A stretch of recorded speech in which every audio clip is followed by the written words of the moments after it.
جس کو بھی بینکاری سمجھنی ہوگی اس کو ایک تصور بہت اچھے سے ذہن نشین کرنا پڑے گا، اور وہ تصور ہے ریزرو ریشیو کا، جو کہ بنتا ہے ریزرو ریکوائرمنٹ کی وجہ سے۔ مثال لیتے ہیں کہ میں نے اپنے پیسے بینک میں رکھوائے ہوئے ہیں جس کی مجھے کسی دن کسی وجہ سے ضرورت پڑتی ہے، اور میں چیک لے کر بینک کے پاس جاتی ہوں کہ مجھے میرا پیسہ دے دیجیے۔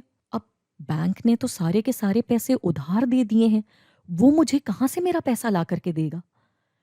اس مشکل کو حل کرنے کے لیے سارے ہی بینکوں کا استاد، یعنی کہ اسٹیٹ بینک آف پاکستان یا کسی بھی ملک کا اسٹیٹ بینک، یہ حکم جاری کرتا ہے کہ ہر بینک صارفین سے جو بھی پیسہ لے گا اس میں سے کچھ حصہ اپنے پاس رکھے گا۔